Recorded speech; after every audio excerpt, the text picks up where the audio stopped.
Selamat pagi, selamat datang di Training EView sesi yang ketiga ya. Hari ini kita akan bahas tentang estimasi menggunakan data time series. Nah, jadi minggu kemarin kita sudah diskusikan bagaimana melakukan estimasi dengan data cross-section. Kali ini kita coba dengan data time series ya. Materi tugas, maksud saya materi training dan tugas sudah saya berikan ke panitia, nanti akan dibagikan oleh panitia. Oke, seperti yang disampaikan oleh panitia ya, untuk mendapat sertifikat maka silahkan tugasnya dikerjakan. Tugasnya nggak susah kok, jadi sama seperti yang ada di training dan kalau Anda mengikuti PPT yang sudah saya berikan ke panitia, pasti bisa mengikuti. Oke, without further ado, saya mulai share materinya ya.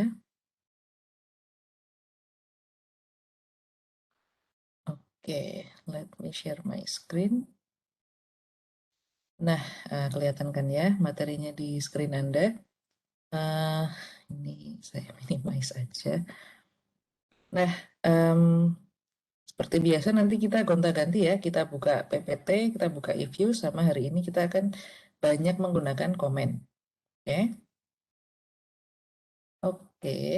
Nah, time series untuk hari ini adalah modul ke-13. Jadi kalau Anda cari ini di websitenya EViews, itu ini ada materi di modul ke-13. Nah, data yang kita pakai hari ini adalah data bulanan dari Januari 1960 ke Desember 2011. Nah, beberapa variabel yang akan kita pakai hari ini adalah M1 atau money supply, IP atau industrial production, T-bill atau treasury rate ya untuk 3 months US treasury rate, dan CPI atau consumer price index. Oke. Okay. Nah, EViews has a built-in powerful toolkit that allows you to estimate time series models ranging from the simplest to the most complex types. Nah, jadi kalau Anda sama seperti kemarin ya, sebenarnya kita bisa mulai estimasi di EViews itu mulai dari yang paling simple sampai yang paling kompleks. Nah, EViews ini juga menurut opini saya pribadi itu termasuk yang paling enak kalau untuk menganalisa data time series. Jadi kecenderungannya kalau saya punya data time series dan mau saya estimasi dengan sedikit kompleks gitu, biasanya saya lebih enak kalau pakai EViews karena ya dia simple sih dibandingkan menganalisis data time series di Stata atau di R. Okay. This tutorial demonstrates how to perform basic single equation. Nanti kita mulai dari basic single equation ya, atau simple regression, teknik using EViews. Nah, topik hari ini itu yang pertama kita akan specifying and estimating time series regression. Kita punya static dynamic models, date function, sama trend in seasonality. Terus kita akan bicarakan tentang serial correlation atau autokorelasi ya ini. Nah, jadi permasalahan yang paling, ya salah satu permasalahan paling besar di data time series itu kalau misalnya kita ada autokorelasi atau serial correlation. Nah, ini ketika error di masa sekarang itu dia berkorelasi dengan error di masa lalu. Oke, itu serial correlation dan itu nggak boleh karena nanti dia akan mempengaruhi hipotesis testing. Nah, kenapa dia mempengaruhi hipotesis testing? Nah, ini kalau Anda lupa atau Anda penasaran, silahkan dibuka kembali textbook ekonometrinya ya. Nah, berikutnya nanti kita bahas sedikit tentang heteroskedasticity and autocorrelation. Nah, minggu kemarin saya bilang kalau heteroskedasticity itu biasanya dia di data cross-section, tapi ada juga kemungkinan kadang-kadang dia terjadi di data time series. Begitu juga dengan data panel. Oke? Jadi nanti kita bahas sedikit aja tentang heteroskedasticity and autocorrelation. Oke, so let's begin. Nah, oke, saya buka EViews-nya dulu ya. Nah, jadi ini saya sudah buka worksheet-nya. Kita punya CPI, kita punya IP, M1, sama T-bill. Oke, nah CPI kita bisa lihat. Jadi saran saya kalau Anda punya data udah di worksheet gini ya, itu Anda cek aja variabel Anda satu-satu atau secara berbarengan dan lihat grafnya. Lihat kira-kira spread uh, spread dan variasi variabel Anda itu seperti apa. Nah, misalnya CPI di sini dia terlihat punya tren yang positif. Terus misalnya kita buka IP, misalnya kita lihat grafnya. Jadi kita lihat variability dari data kita ya. Oh, IP juga ini sepertinya trennya positif, mirip sama CPI. Terus kita lihat juga M1 misalnya di graf. Nah, ini juga, oh ini juga positif ya, yang terakhir T-bill. Nah, jadi ini sebetulnya as simple as Anda bisa klik 2 kali, lalu klik view. Nah, ini klik yang graph. Oke, lalu pilih Anda mau grafik yang mana. Paling enak sih biasanya yang basic aja, lalu line and symbol. Nah, untuk yang T-bill ini dia punya tren yang agak beda ya dari 3 variabel lainnya. Nah, seperti itu misalnya. Jadi ini cukup berguna ya bagi kita untuk mengira-ngira, oke, ini trennya sama kayak variabel yang lain, tapi yang ini nggak sama. Oke, itu adalah yang paling simpel yang kita lakukan kalau kita mau melakukan estimasi. Nah, jadi ini ditampilkan ya keempat-empatnya. Suppose that you wish to estimate the model that captures movement in M1 based on the variable IP, CPI, and T-bill. Nah, jadi dependent variable Anda ini di sini M1, independent variabelnya adalah IP, CPI, dan T-bill. Nah, as a first step, it may help to open this variable as group. Nah, jadi Anda bisa open as group. Tadi saya buka satu-satu, nggak masalah sih sebenarnya, itu terserah Anda aja. Nah, terlihat di sini bahwa M1 seems to grow over time. Ya, M1 dia grow over time ya. So adding a time trend may improve the fit of the model. Nah, jadi kalau di data time series itu kita akan ketemu sama yang namanya trend dan seasonality. Nah, apa itu trends dan seasonality? Jadi ada variabel yang dia itu memang punya tren untuk mengalami kenaikan dari waktu ke waktu. Seperti misalnya ya M1 ini ya, money supply. Nah, money supply itu dia memang di luar hal-hal yang mempengaruhi M1, dia itu memang punya tren dari waktu ke waktu itu akan punya apa namanya, akan grow over time, akan naik terus. Nah, jadi kalau kita tahu bahwa variabel kita itu dipengaruhi oleh tren, maka alangkah baiknya kalau kita bisa mengontrol faktor tren itu di dalam model. Jadi nanti yang kita estimasi itu betul-betul karakteristik dari variabelnya, bukan karena dia dipengaruhi tren. Nah, begitu juga dengan seasonality. Seasonality itu adalah ya musiman ya berarti. Jadi kayak ada musim tertentu di mana variabel ini tuh berperilaku secara khusus. Jadi kayak misalnya inflasi. Inflasi itu kan harga-harga secara umum ya. Nah, itu biasanya dia akan dipengaruhi oleh seasonality. Misalnya ketika ada lebaran, nah itu biasanya inflasi itu tinggi. Ketika ada pemilu, biasanya inflasi tinggi. Ketika Natal, inflasi itu biasanya tinggi. Ketika tahun baru juga inflasi tinggi. Nah, faktor-faktor tadi kayak ya lebaran, pemilu, terus Natal itu adalah faktor seasonality. Jadi secara periodik itu di di saat lebaran itu pasti inflasi naik. Nah, jadi juga akan sangat baik kalau di model data time series itu Anda bisa mengontrol seasonality. Nanti kita akan bahas bagaimana mengontrol tren dan seasonality ya. Nah, di sini dijelaskan M1 ini seems to grow over time. Nah, ini kayaknya dipengaruhi tren. Maka untuk mengontrol tren akan membuat model Anda jadi lebih fit ya, lebih oke. Terus di sini CPI sama IP itu juga sepertinya punya tren yang mirip. Sama kayak M1 ya, dia juga grow over time. Nah, terus T-bill ini dia terlihat punya tren yang, pattern yang beda sama M1 dan variabel yang lain. Oke. Nah, berikutnya, specifying a time series equation in eViews is very easy and follows the same basic steps we introduce in the basic estimation tutorial. Nah, itu benar ya. Jadi kalau Anda mau melakukan regresi time series, regresi panel, atau regresi cross section, di eViews itu simple. Jadi cukup kayak biasanya aja langsung ditulis apa namanya persamaannya. Jadi Anda nggak perlu ngeset macam-macam. If-use-nya tuh udah ngerti bahwa oke, ini time series, ini cross section. Oke. Nah, misalnya di sini kita mau meregress log M1 terhadap log IP, log CPI sama T-bill ya. Nah, di sini kita melihat bahwa variabel M1, IP sama CPI ini kita transformasi menjadi bentuk log. Nah, ini boleh banget ya. Jadi kalau misalnya ternyata M1 IP sama CPI ini satuannya masing-masing berbeda, terus si T-bill ini satuannya persen, kita boleh mentransformasi variabel kita itu menjadi bentuk log untuk memudahkan kita melakukan interpretasi. Ini kayaknya udah pernah saya bahas sebelumnya ya, jadi saya review sedikit. Jadi sekarang kita punya log M1, spasi C, konstan, spasi log IP, spasi log CPI, spasi T-bill. Nah, mari kita coba. Sebentar.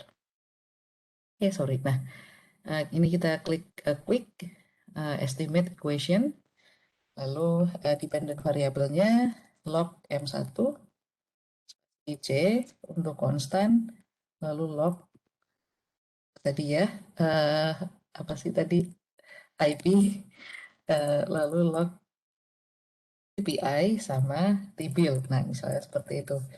Oke, nah ini pilih least square, sampelnya kita coba masukin semua.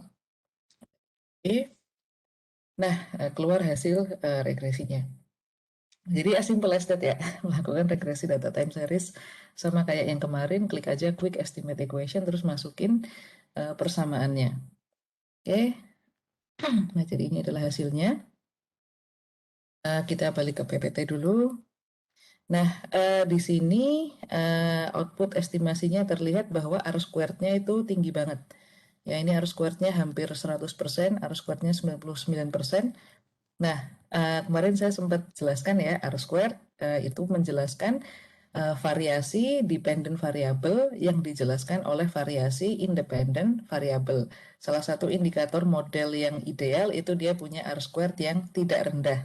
Tapi kemarin saya juga mengingatkan bahwa R squared yang terlalu tinggi seperti ini mendekati 1, ini too good to be true ya. Ini patut untuk dicurigai. Karena ya agak tidak wajar R squared itu setinggi ini. Nah, berarti mungkin ada masalah nih sama regresi kita. Oke. Nah, kita lihat variable appears to be highly statistically significant. Jadi dia semua variabelnya signifikan. The R squared is very high. It can be explained. Okay, the R squared is very high. Normally, this would imply a very good fit for the model. We caution against this result. High R squared does not necessarily imply the model is good or useful one. Nah, jadi benar ya. Squared yang terlalu tinggi itu juga agak mencurigakan, jadi dia tetap aja too good to be true. Nah, jadi kita harus melihat lebih lanjut ke model kita. Oke, let's take a look at the behavior of residual in equation view. Nah, kita sekarang lihat ya, jadi kalau misalnya ada yang mencurigakan dari hasil regresi Anda, itu biasanya yang pertama kita cek itu residualnya. Oke, jadi kita lihat perilaku dari residual hasil regresi kita. Caranya adalah klik view, lalu Anda lihat, ini dia pakai yang mana ya? Actual fitted residual, oke. Nah, jadi klik view, masuk ke actual fitted residual yang graph. Nah, Anda bisa lihat residualnya itu yang biru, actualnya yang merah, dan fittednya itu yang hijau. Jadi yang Y hat itu yang hijau, yang Y itu yang merah, nah residualnya itu yang biru, yang bawah. Oke. Nah, kita lihat bahwa residualnya itu dia naik turun ya. Jadi dia punya polanya sendiri. Nah, the residual of this regression appear to have long period of positive values followed by long period of negative values, providing strong visual evidence of serial correlation. Nah, jadi sebetulnya residual yang ideal yang kita inginkan itu adalah yang white noise error ya. Nah, kalau white noise error dia tidak punya pola tertentu. Dia memang random dan kadang-kadang berfluktuasi tapi nggak punya pola tertentu. Kalau sampai residual Anda itu punya pola tertentu seperti ini, jadi long period of positif, followed by long period of negatif, long period of positif lagi, long period of negatif lagi. Nah, itu salah satu indikasi bahwa residual Anda itu berkorelasi dari waktu ke waktu. Nah, ini adalah permasalahan serial correlation atau autokorelasi. Nah, nanti ini akan mempengaruhi standar error ya. Ini akan mempengaruhi standar error, karena standar error ini sebetulnya merupakan selisih dari fitted value dengan actual value. Nah, kalau standar errornya tinggi, nanti yang berpengaruh itu adalah ini, tes hipotesis ada. Tes statistiknya itu bisa harusnya dia tidak signifikan jadi signifikan, atau harusnya signifikan jadi tidak signifikan. Tapi kalau di koefisien dia nggak berpengaruh. Ya, jadi masalahnya adalah di hipotesis testing. Nah, karena ini menunjukkan sepertinya ada serial correlation, apa yang harus kita lakukan? Nah, oke, sebelum kita masuk ke sana, kita pindah dulu sebentar ya. Nah, di sini kita punya distributed lag models atau model yang menggunakan lag ya. Nah, jadi distributed lag models are easy to specify in eViews. In these models, one or more variables affects the dependent variable with a lag. Lag of dependent or independent variable can be specified directly in the equation box in views. Nah, jadi ini tadi saya sempat bahas sedikit tentang autokorelasi. Ini kita pindah dulu ke yang lain, nanti kita balik ke sini ya. Kita pindah dulu ke distributed lag models. Nah, jadi kadang-kadang Anda ingin menggunakan lag untuk menjelaskan dependent variable. Seperti misalnya, suppose you want to examine how M1 is affected by CPI and its first two legs in log form. Jadi Anda punya Anda punya hipotesis bahwa M1 ini kayaknya dia bisa dijelaskan oleh CPI, tapi juga CPI di periode sebelumnya dan periode sebelumnya. Nah, maka Anda akan meregres log M1 terhadap log CPI sama lag CPI di T-1 sama lag CPI di T-2. Oke, nah mari kita coba. Mari kita coba pakai komen ya. Nah, jadi komennya seperti ini, ls log M1 C log CPI sama lagnya CPI. Nah, ini udah saya siapin komennya di sini. Oke, nah ini misalnya kita taruh aja di kolom komen ini. Habis itu kita enter. Nah, kalau Anda nulis komen di eViews itu harus satu baris ya. Jadi harus satu baris sampai panjang. Kalau misalnya satu baris nggak cukup, nah itu baru di bawahnya. Tapi Anda nggak boleh misalnya ini Anda taruh, sorry. Misalnya Anda nggak boleh taruh di bawahnya, jadi harus sejajar. Nah, jadi ini tadi karena saya enter jadi keluar. Nah, ini kita enter. Nah, keluarlah hasilnya. Nah, ini adalah hasil regresi dari log M1 terhadap log CPI minus 1 sama log CPI minus 2. Oke, ini tadi statistiknya, ini probability-nya, ini adalah R-squared-nya. Balik ke PPT sebentar. Nah, hasilnya di sini, notice that now we have 622 instead of 624. Nah, jadi kalau Anda memasukkan lag, misalnya Anda masukinnya lagnya 2 ya, nah itu jumlah observasi Anda itu akan berkurang 2. Jadi berapapun lag yang Anda masukkan itu akan mengurangi jumlah observasinya. Oke, ya. R squared and F statistic are high di sini, which is surprising, especially since some coefficient do not appear to be very significant. For example, current CPI is statistically significant at 10%, while lack of CPI is not significant. Nah, jadi ini menarik. Nah, jadi kalau misalnya nih, jadi R squared itu tricky ya. Tadi yang pertama R squared itu nggak bisa terlalu kecil. Yang kedua R squared nggak bisa terlalu besar. Jadi nggak boleh terlalu kecil, nggak boleh terlalu besar. Nah, yang ketiga, idealnya antara R squared sama hasil T statistik dan F statistik itu dia konsisten. Jadi kalau misalnya R squared-nya itu nilainya bagus atau nilainya cukup tinggi, logikanya idealnya itu harusnya T statistiknya itu signifikan. Tapi nyatanya di sini kita melihat bahwa di antara semua independen variabel ini, yang statistically signifikan pada level alpha 5% itu cuma CPI minus 2. Sedangkan CPI yang nominal di sini, yang tidak pakai lag, itu dia signifikan pada alpha 10%. Nah, padahal R squared-nya itu 98%. Nah, ini sebenarnya agak perlu dicurigai ya. Nah, jadi R squared itu tricky banget. Ini perlu dicurigai. Nah, kalau tadi ketika kita punya R-squared yang terlalu tinggi, terus semuanya signifikan, itu kita mewaspadai adanya serial correlation.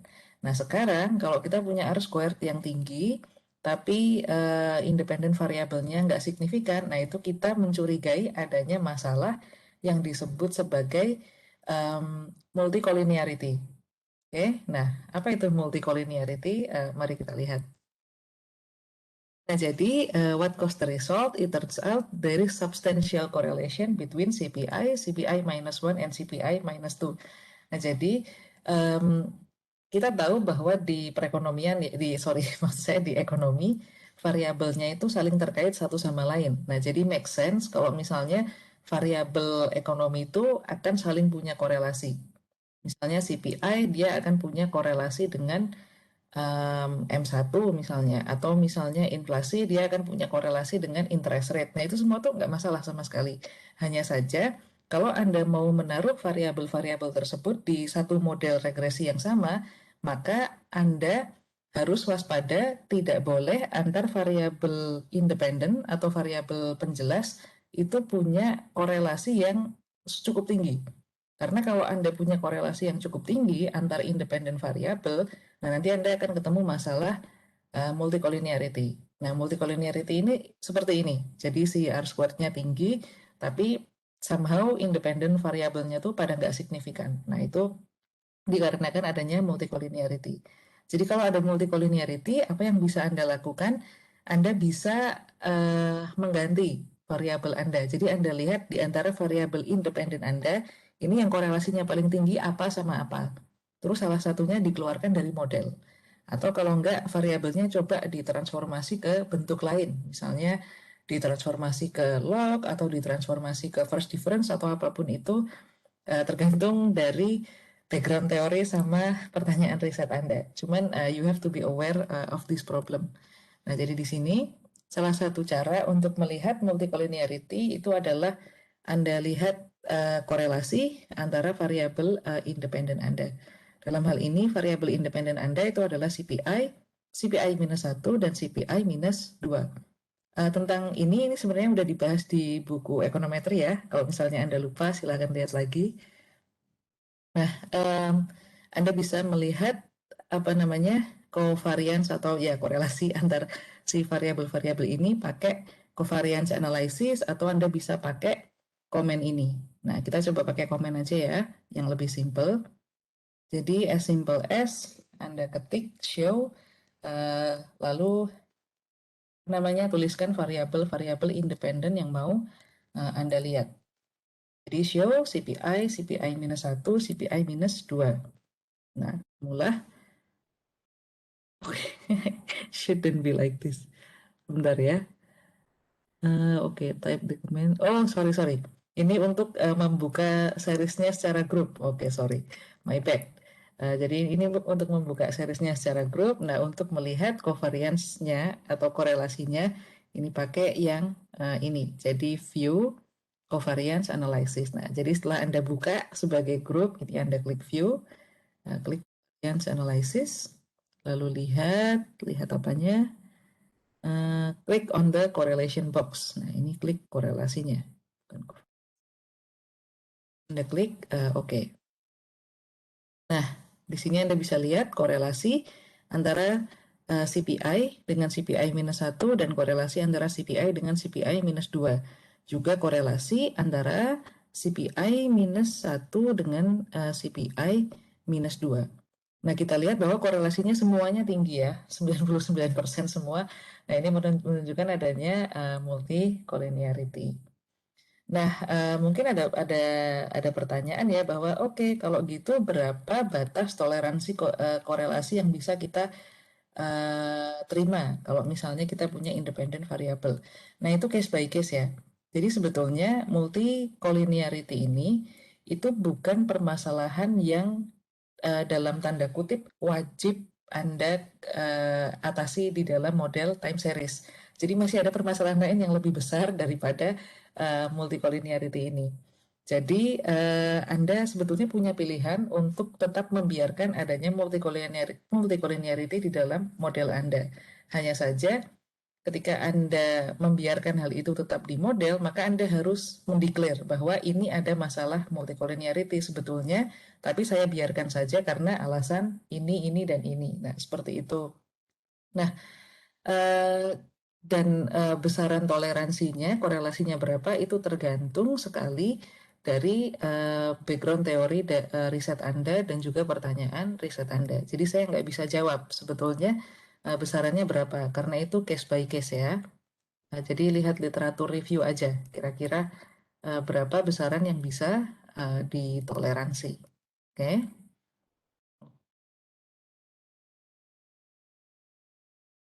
terus oke. Oh, sorry, satu lagi catatan soal multicollinearity ini, yang nggak boleh itu adalah perfect collinearity. Nah, perfect collinearity itu kalau misalnya ini nilainya satu, ini udah mendekati satu sih sebenarnya, kayak udah tinggi banget. Jadi kalau satu itu namanya perfect collinearity, itu nggak boleh, itu beneran harus diatasi. Tapi kalau kayak belum satu ya, it really depends on the case and your research. Oke. Kalau misalnya lupa, ada di bukunya Woolrich. Silakan dibaca kembali. Nah, berikutnya adalah a more formal way to investigate collinearity among regressor. Regressor itu independent variable in the coefficient covariance decomposition.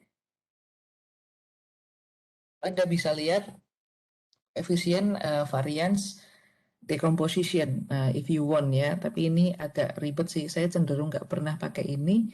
Itu caranya adalah sorry, ini kita lihat spreadsheet, lalu Anda klik view, Anda klik apa ya tadi, saya lupa sebentar. Oh, koefisien diagnostik. Oke, Anda klik view, Anda klik, kok nggak ada koefisien diagnostik ya di sini. Hmm, oh, ini di persamaannya, my bad. Nah, jadi di sini di persamaan Anda itu klik view, lalu klik koefisien diagnostik. Nah, barulah di sini Anda lihat koefisien variance decomposition. Nah, ini juga bisa digunakan untuk mengecek apakah ada masalah multicollinearity apa enggak. Nah, tapi caranya lebih ribet dari yang tadi ya, karena Anda diminta untuk melihat eigenvalues, condition, dan lain-lain. Yang saya juga sendiri sebenarnya nggak pernah pakai ini dan nggak terlalu apal. Tapi anyway, mari kita lihat. Note that the composition calculation follow Beslicu and Wells in general. There is a higher degree of collinearity if condition number is smaller than 0.001. Nah, jadi kalau condition numbernya ini dia, mana ya, di condition number yang ini kan, itu dia smaller than ini 1/900 atau 0,0001. Nah, itu biasanya dia ada high degree of collinearity. There are two or more variables with higher covariance decomposition proportion than 0.5. Oke, nah mari kita lihat hasilnya di sini.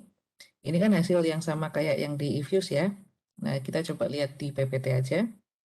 Nah, kita lihat bahwa eigenvalue-nya itu the top portion show the eigenvalues sorted from smallest to the largest. Okay. Nah, in our case, the condition number are much smaller than 0.001. Nah, jadi condition number-nya itu ini. Oke, ini jauh lebih kecil daripada 0,001. Nah, ini mengindikasikan adanya collinearity. Dan di middle panel display the variance decomposition proportion, the proportion associated with the smallest condition number. As you can see, three of the values are above 0.5. Oke, nah jadi di antara kotak, maksud saya tabel yang di tengah ini ada 3 nilai yang lebih besar daripada 0,5. Ini menunjukkan adanya collinearity yang cukup tinggi antara CPI, CPI minus 1, dan CPI minus 2. Oke, nah jadi itu cara lain untuk melihat adanya collinearity. Tapi kalau saya sih tetap ya paling mudah tadi ya, kita buka variabel independennya sebagai grup, lalu kita lihat covariance-nya. Oke, nah oke, nah berikutnya kita pindah ke lag lagi ya. Nah, jadi tadi model dengan lag kita itu, mari kita kembali ke estimation output. Nah, tadi di sini kita cuma punya dua lag, lag pertama sama lag kedua. Tapi ada keadaan di mana Anda akan melakukan estimasi dengan lag yang cukup panjang. Misalnya nih, Anda mau memasukkan lag itu ada 12 lag misalnya. Suppose you would like to examine M1 is affected by current CPI values and its 12 lags. Nah, kita mau lihat gimana M1 dipengaruhi oleh CPI dari lag pertama sampai lag ke-12. Nah, ini kan capek ya kalau misalnya kita harus ngetik terus sampai log CPI -1 sampai -12. Nah, ini ada cara yang lebih cepat. Oke. Sebelum itu, ini saya save dulu aja ya, biar nggak lupa. Equation 1. Nah, sekarang kita buat equation baru, di mana di sini tadi kita punya M1 dipengaruhi oleh CPI dan lag 1 sampai 12 lag. Ya, lag 1 sampai 12. Nah, maka Anda cukup tuliskan ini 0 to 12. Oke. Nah, lalu di sini least square, ini sampelnya masukin semua, Anda klik OK. Sekarang, oh wait a minute. Oh, sorry, my bad. Ini harusnya -12, bukan 12. Nah, seperti ini. Nah, di sini kelihatan kan bahwa sekarang kita bisa meregres M1 terhadap CPI -1 sampai CPI -12. Ini cara untuk mempersingkat komennya ya. Jadi M1 spasi C spasi CPI dalam kurung lag-nya 0 to -12. Oke. Nah, notice juga karena sekarang kita punya 12 lag, observasinya berkurang 12. Oke. Nah, eh, nah, di sini kita notice juga bahwa secara individu ya, ini ternyata hasil regresinya nggak ada yang signifikan. Oke, kecuali lag yang ke-12, ini baru dia hasil regresinya, hasil t-testnya signifikan. Nah, notice juga bahwa R-squared-nya itu cukup tinggi dan F-nya itu juga tinggi. Nah, similar to the previous sample, the issue here is that there is high degree of collinearity among regressor. Jadi sama seperti sebelumnya, ini ada multicollinearity ya antar independent variabelnya. A way to deal with high collinearity is to fit a polynomial distributed like model. Nah, tapi ini nggak akan kita bahas di tutorial hari ini. Jadi cuman saran aja kalau misalnya suatu hari Anda harus mengestimasi lag yang cukup panjang, terus adanya collinearity yang panjang antar lag ini, nah Anda bisa melihat polynomial distributed lag model untuk mengatasi hal itu. Tapi itu nggak kita bahas minggu ini ya, karena ini masih basic. Oke. Um, you can just easily specify a dynamic model containing lag of dependent and independent variable. Nah, jadi kita juga bisa memasukkan lag dari dependent variable ya, nggak cuman independent variable. Caranya ya simple aja sih, langsung dimasukin aja ke persamaan. Ini kayak misalnya kita regress log M1 terhadap lag pertama M1, lalu habis itu CPI sama lag 1, 2 dari CPI. Nah, mari kita coba di Ifuse ini saya save ya, equation 2. Lalu mari kita buat equation baru. 1. Oh ya, kalau ada pertanyaan silahkan ditanyakan atau ditulis di chat. Oke, ada pertanyaan, sorry, saya belum buka chat. Nah, idealnya R squared nilainya berapa? Tidak ada idealnya sih sebenarnya. Cuman kalau misalnya ada R squared itu rendah sekali, misalnya 20% gitu ya, itu R squared-nya sangat rendah. Kalau R squared-nya 99% ya itu terlalu tinggi. Nah, eh, kalau idealnya R squared berapa, itu saya sarankan Anda lihat literatur review dari referensi penelitian yang mau Anda lakukan. Jadi kira-kira R squared-nya berapa sih ini yang ideal, tapi biasanya R-squared dengan nilai kisaran 80% sampai 90% itu sudah cukup baik. Ya 80% lebih lah itu sudah cukup baik. Tapi kalau sampai dia 97%, 98% itu terlalu tinggi, terlalu too good to be true. Oke, jadi kurang lebih seperti itu. Ada pertanyaan lagi nggak ya? Oke, belum. Nah, silahkan nanti diketik lagi ya. Oke, saya lanjutkan. Ini kita punya log M1, spasi C, spasi leg pertama dari log M1. Jadi ini kita kasih -1 gini ya. Oke, lalu kita punya log CPI. Di situ kita punya log CPI -1. Nulisnya gimana sih? Oke, benar. I -1. Kita punya log CPI -2. Oke, nah jadi ini tinggal kita enter aja. Kita klik OK aja. Ups, ya saya salah mengetik. Ini harusnya adalah CPI, bukan CP1. Kalau kita salah ketik equation, ini si if use-nya akan ngasih tahu kita yang mana yang kita itu salah ketik.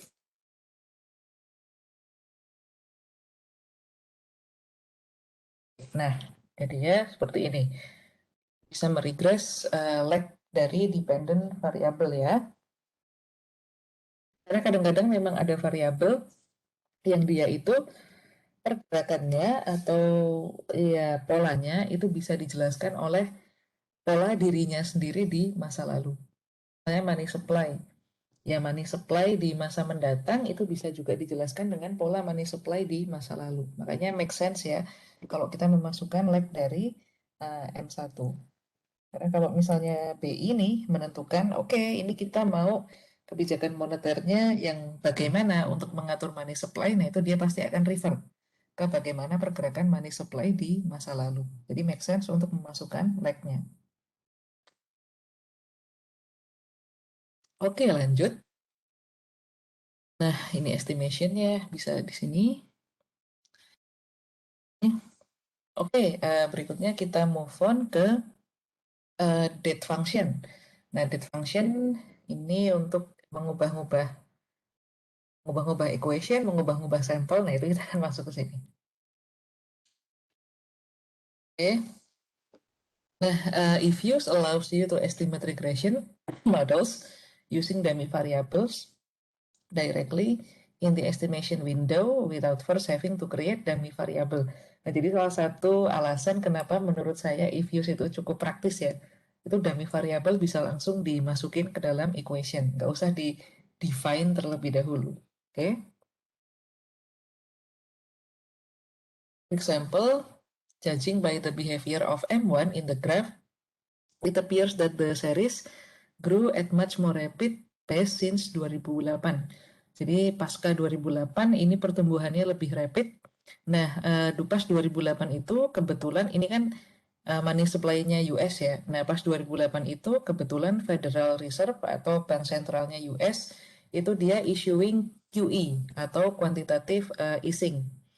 Jadi karena ada quantitative easing, terus tiba-tiba money supply-nya tumbuh dengan rapid, dengan apa ya, dengan cepat. Oke, nah kita ingin ngecek, misalnya let's check whether the period of 2008 has indeed had an outsized impact in the growth of M1. Nah, jadi tadi karena di 2008 itu ada QE atau ini kebijakan supaya uang beredar itu lebih cepat ya. Jadi ini kebijakan moneter ekspansif. Terus tiba-tiba M1-nya itu tumbuhnya lebih cepat. Nah, ini kita mau cek apakah pasca periode 2008, jadi kayak apakah sebelum sama setelah 2008, nah itu tuh perilaku M1 itu memang berubah. Dengan asumsinya karena si 2008 tadi ada QE.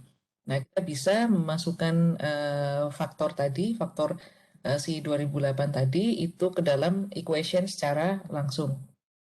Caranya adalah kita pakai dummy. Nah, jadi yang pertama adalah specify the equation by typing in the command window. Nah, kita punya LS log M1, dependent variabelnya M1, independent variabelnya adalah CPI sama IP. Cuman kita masukkan juga dummy variable at year lebih besar 2008. Nah, dummy variable ini at year lebih besar 2008, ini creates dummy variable equal to 1 for the period after 2008 and 0 otherwise. Jadi kalau dia periode setelah 2008 sama dengan 1, periode sebelum 2008 sama dengan 0. Oke, nah mari kita coba ya. Ini tadi udah saya simpen belum ya? Oke, anyway, coba simpen dulu. Oke, mari kita buat equation yang baru. Oh, pakai komen aja. Udah saya siapin komennya. Ini ya. SM1 log CPI. Ini. Nah, di sini ini hasil regresinya. Nah, jadi yang ini adalah dummy variable yang merupakan selisih. Jadi dummy variabelnya ini, koefisiennya itu adalah selisih. Selisih antara yang sebelum 2008 sama yang 2008. Oke. Kalau yang, oke, kita masuk ke PPT dulu sebelum saya jelaskan macam-macam. Nah, di estimation output itu seperti yang bisa dilihat di samping ini. Notice that the impact of the dummy variable M1 is large and significant. This means that post 2008 there is a sizable significant increase in M1. Nah, jadi di sini si dummy variable setelah 2008 itu dia signifikan ya secara statistik. Nah, berarti kita bisa menyimpulkan bahwa oke, berarti emang pasca 2008 itu dia pengaruhnya terhadap M1 itu besar. Oke. Nah, oke. You can also create dummy for each year post 2008 to determine their individual impact in the growth of M1. Nah, jadi kalau di sini tadi saya hanya membedakan antara sebelum 2008 sampai 2008. Ini sebetulnya saya bisa juga membreakdown setiap tahunnya. Jadi per tahun setelah 2008 itu saya breakdown per tahun. Jadi kita punya 2008, 2009, 2010, sama 2011. Oke, mari kita coba.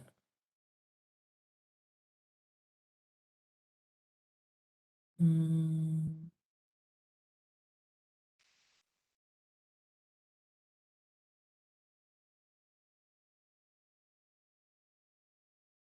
Alhamdulillah, sorry, sorry. Nah, ini harusnya di comment window. My bad. Di comment window, mari kita masukkan dummy variable yang berisi setiap tahun setelah 2008. Jadi at year 2008, at year 2009, at year 2010, at year 2011 ya. Terus kita enter. Nah, sekarang kita bisa lihat bagaimana pengaruh dari tahun 2008 ke dalam perilaku M1, pengaruh dari tahun 2009 ke perilaku M1, pengaruh 2010 dan 2011 masing-masing ke pola dan perilakunya M1. Nah, jadi Ivius bisa melakukan itu ya, dia bisa langsung masukin banyak dummy variabel sekaligus. Oke. And note that at year sama dengan 2008 creates dummy variable equals to 1 for all months in 2008 and 0 otherwise. Nah, kalau yang 2009 berarti juga sama ya.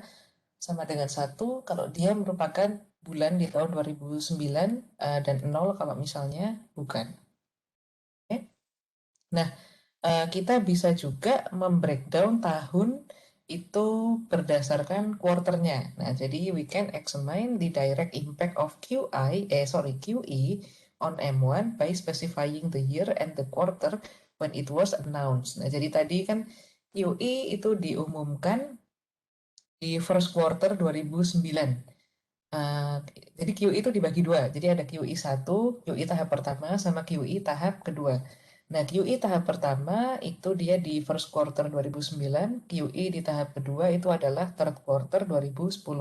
Nah, kita ingin memasukkan first quarter 2009 dan third quarter 2010 ke dalam model.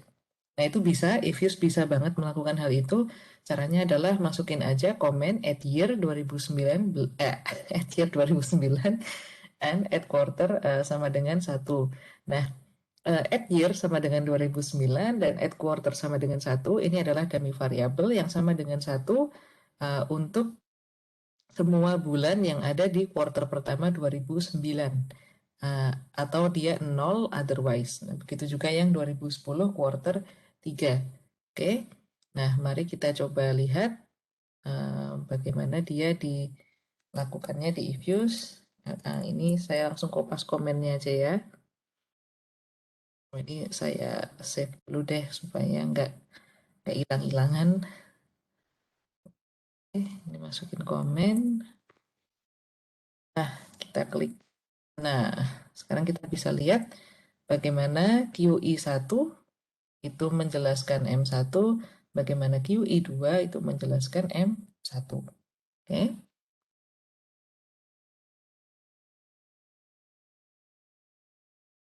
Okay, estimation output is shown. Notice that while the QE1 ini nggak signifikan ya, tapi QE2 dia signifikan.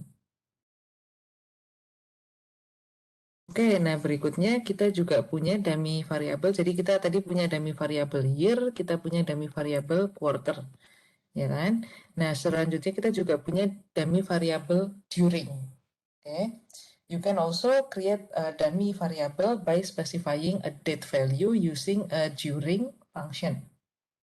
For example, based on the graph shown here, it also seems that the growth of M1 is unusually high in 1988 and 1993. Nah, jadi di 1988 sampai 1993 itu ya di sekitar sini ya berarti itu growth-nya M1 itu juga cukup tinggi. Nah, maka kita mau lihat pada periode ini antara tahun 88 sampai 93 itu sebetulnya bagaimana dia menjelaskan perilaku M1.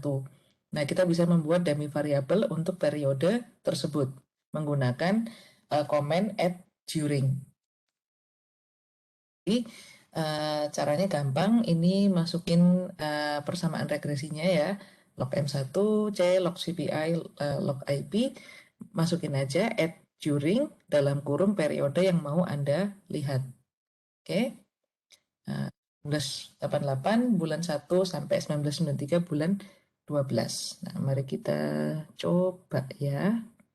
Saya dulu ini saya kasih nama deh equation 6. Nah, kita coba udah saya siapin komennya di sini. Ya, komen yang kita pakai hari ini emang materi time series itu cukup padat sih. Ini kita klik enter aja. Nah, jadi efek dari tahun 88 sampai 93 itu ketangkep di sini di demi variabel ini. Jadi seperti itu ya. Kalau misalnya Anda ingin melihat misalnya Anda ingin lihat di konteks Indonesia misalnya. Nah, ternyata GDP Indonesia itu pada tahun 2008 misalnya waktu krisis global sampai 2010 misalnya itu kok ternyata dia agak aneh polanya atau polanya kok beda dari biasanya. Nah, itu Anda bisa kontrol itu menggunakan komen during.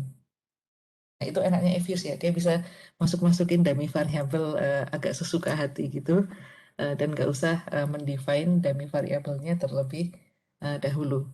Jadi dia menurut saya cocok sih kalau untuk time series. Tapi mungkin untuk topik yang lain kayak misalnya topik dengan data mikro, topik pembangunan ya berarti itu mungkin kurang kurang kurang kurang user friendly maybe saya bilangnya.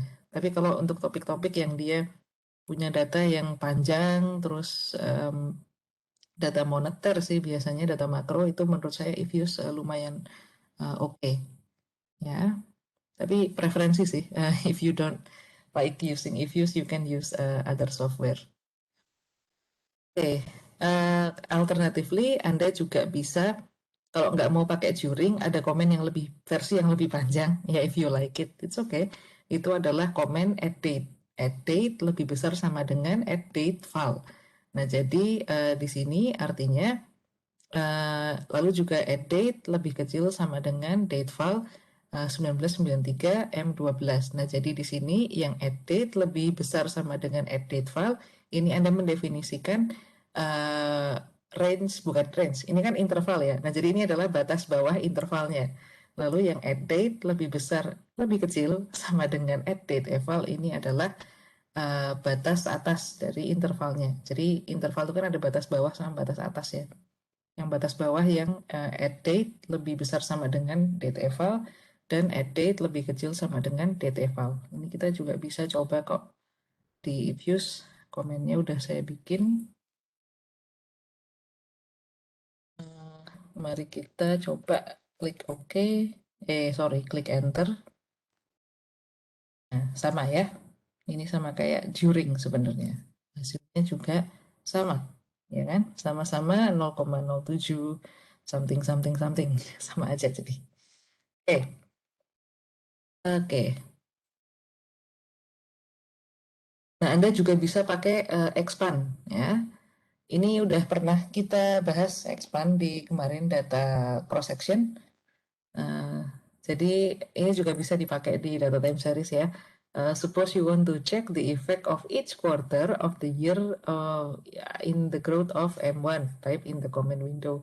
Nah, jadi di sini misalnya Anda ingin melihat bagaimana setiap quarter dari setiap tahun itu mempengaruhi M1. Nah, maka Anda bisa pakai expand at quarter. Nah, jadi kalau saya lebih suka menjelaskan expand itu seperti Anda you expand something. Jadi expand apa? Expand quarter itu berarti Anda akan mengexpand quarternya itu ke quarter 1, 2, 3, 4. Yang Anda expand month, bulan, nah berarti Anda akan expand dari bulan 1 sampai bulan ke-12. Kalau Anda punya kategori kualitatif misalnya seperti gender, nah kalau Anda expand gender, nah berarti itu akan mengekspansi gendernya menjadi laki-laki dan perempuan. Jadi dia kayak memperluas sebuah kategori gitu loh. Jadi dia kayak ibaratnya kategori ini ada di dalam wadah atau di dalam map. Nah, expand ini akan membuka wadah tersebut lalu menjejerkan semua kategorinya. Oke, nah saya menjelaskan fungsi expand itu ibaratnya dengan seperti itu. Karena ya itu ibarat yang paling gampang sih. Nah, terus karena kalau expand itu kita akan menjejerkan semua kategori. Nah, kita tahu bahwa aturan di dummy variable, jumlah dummy variable itu adalah jumlah kategori minus 1, maka jangan sampai lupa setelah punya expand itu tambahkan drop first. Jadi expand dalam kurung mau variabel apa yang di expand, kategori apa yang di expand, lalu koma, add drop first. Ini nggak boleh sampai lupa. Kalau Anda nggak pakai ini, nanti nggak bisa di-regress. Ya, yang di drop first ini, seperti yang saya bahas kemarin, akan masuk ke intercept. Oke, jadi kalau expand quarter, berarti kita melihat bagaimana setiap quarter di setiap tahunnya itu mempengaruhi M1. Nah, kita coba ya, ini komennya udah saya copy. Oke, ini tadi udah saya save belum ya? Kayaknya belum, saya save dulu ya. Close. Nah, terus ini saya kopas. Jangan lupa first. Nah, bisa lihat quarter 2, quarter 3, sama quarter 4. Quarter 1 di mana, Bu? Quarter 1 masuk ke intercept. Nah, jadi seperti itu ya. Kenapa kita harus pakai drop first? Karena kita itu punya intercept. Nah, kita punya intercept, jadi emang dummy variabelnya itu jumlahnya dikurangi 1. Oke. Jadi ini, jadi yang intercept ini adalah keadaan M1. Jadi bagaimana quarter 1 itu menjelaskan M1, yang quarter 2 ya bagaimana quarter 2 menjelaskan M1, quarter 3 dan quarter 4 seterusnya sama aja. Oke. Oke, akhirnya kita pindah ke subbab yang berikutnya. Kita ada 80 slide loh. Banyak banget hari ini. Ini tren dan seasonality ya. Tadi saya udah jelasin sedikit kenapa tren sama seasonality itu ngaruh. Jadi kalau Anda nggak mengontrol tren, itu Anda bisa punya spurious regression problem. Nah, spurious regression problem itu apa?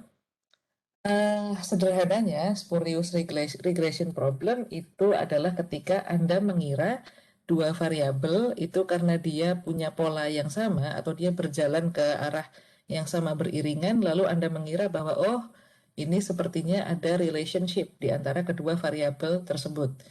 Lalu Anda lakukan regresi. Ternyata setelah dicek lebih lanjut, sebetulnya mereka punya pola yang sama, itu karena keduanya dipengaruhi oleh tren yang sama.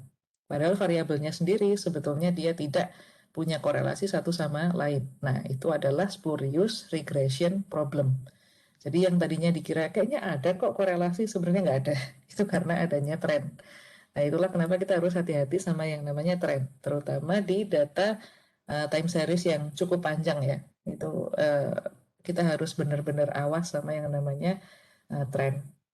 Jadi kecenderungannya biasanya orang yang melakukan estimasi data time series itu sebelum dia mengecek trennya bermasalah atau enggak, itu dia mengambil precaution dengan dari awal trennya itu sudah dikontrol ke dalam model. Jadi kayak nggak usah ngecek lah ini trennya gimana-gimana, langsung dikontrol aja. Oke, nah itu precaution yang biasanya dilakukan. Nah, oke, time trend. Time trends can be accommodated easily in Ifuse using a trend. Nah, jadi kalau Anda mau mengontrol tren, itu as simple as tambahin aja komen a trend ke dalam estimasi Anda. Ini ada contoh ya di sini. Regresi M1 terhadap IP, dua-duanya modelnya log. Okay. R-squared-nya cukup tinggi, ini 93%. Nah, ini kayaknya ada, maksudnya kalau misalnya R-squared-nya tinggi, itu dia sebenarnya ideal ya. Jadi bisa dilihat a very good fit to the model. Nah, tapi kita harus cek sebenarnya dia nih dipengaruhi tren apa enggak. Nah, caranya adalah ya kita kita menduga kayaknya dipengaruhi tren. Nah, maka kita masukkan trennya ke dalam model dengan cara masukin aja add trend. Nah, begitu Anda masukin add trend, mari kita coba deh di apa namanya, diffuse. Kita coba masukin trennya. Jadi kita punya ini tadi udah saya save ya. Oh, belum. Saya save dulu. Oke. Banget equation kita hari ini ya. Jadi Anda tinggal masukin add trend, maka trennya akan terkontrol. Ya, ini adalah seberapa besar tren itu mempengaruhi M1. Oke. Nah, notice bahwa tadi sebelum adanya tren, jadi kalau misalnya nggak ada tren, oke, nggak bisa buka secara barengan. Oke, kita lihat di PPT aja kalau gitu. Nah, notice bahwa tadi sebelum tren ini R squared-nya 93%, setelah kita masukin tren ternyata R squared-nya lebih tinggi. Ya itu bisa aja terjadi ya, karena sekarang kita punya tren yang juga menjelaskan M1. Oke. Nah, kita juga bisa memasukkan tren pangkat 2. Jadi ada model-model tertentu di mana Anda ingin memasukkan bukan hanya tren, tapi tren pangkat 2. Nah, model seperti apa? Silahkan baca banyak literatur review di bidang makroekonomi ya. Itu nanti akan ada saat-saat tertentu Anda ingin memasukkan tren pangkat 2 di variabel tertentu.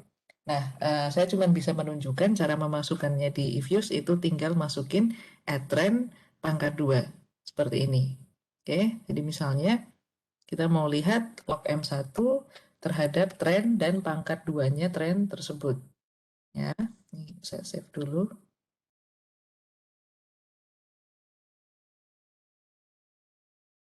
Sorry, enter. Nah, jadi masukin trennya tinggal ini ya, tren pangkat 2. Easy. Nggak perlu mendefine variabel dulu, langsung masukin ke dalam estimation. Oke, nah berikutnya adalah seasonality. Tadi saya sudah jelaskan, misalnya Lebaran, misalnya apa namanya Natal, Tahun Baru. Nah, atau juga kalau di Amerika itu holiday shopping misalnya. Nah, kalau Anda sedang ngambil data makro, itu biasanya akan ada penjelasan dari data makro tersebut. Itu data makro yang udah seasonally adjusted apa belum. Jadi misalnya Anda ke makro dashboard ya, Anda ke CIC, Anda minta data CIC. Nah, itu Anda bisa milih yang sudah seasonally adjusted apa yang belum. Nah, kalau yang sudah seasonally adjusted ya nggak perlu cek seasonality lagi. Tapi kalau yang belum ya Anda sebaiknya cek seasonally adjusted. Nah, jadi misalnya di sini, jadi si seasonally adjusted itu, sorry ya, if you suspect a series display a seasonal patterns, you can include a set of dummy variable to account for the seasonality in the dependent variable. If use has a built-in function that creates dummy variable corresponding to the each month. Nah, jadi if use itu dia punya dummy variable untuk seasonality yang dia tuh merujuk pada bulan atau quarter kalau datanya tuh quarterly. Jadi dia kalau Anda masukin seasonality gitu ya ke dalam apa namanya uh, model Anda atau persamaan Anda, itu Ibis tuh udah langsung tahu satuan dari seasonality itu adalah bulan atau quarter mengikuti satuan data Anda.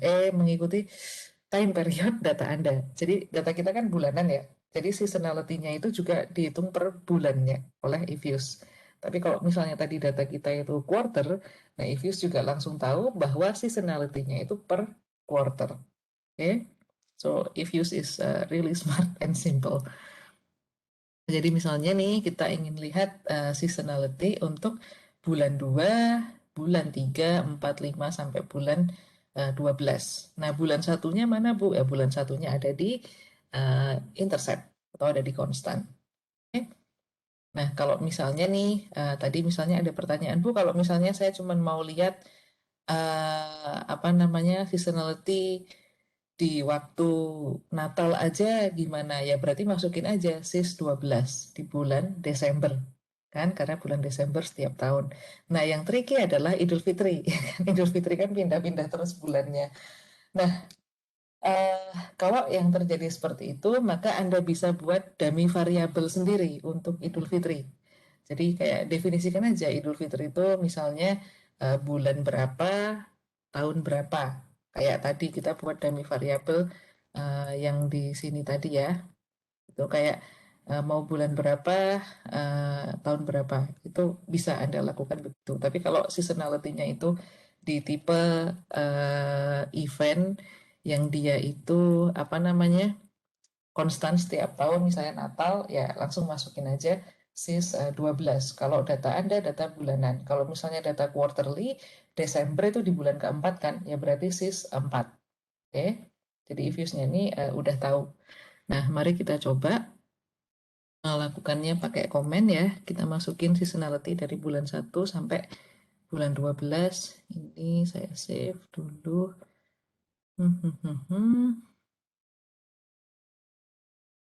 Oke, enter. Ya, langsung kelihatan ya si ininya. Reviews, oh ini kok cuman sampai season 7 sepertinya. Ada yang salah dengan komen saya. Oke.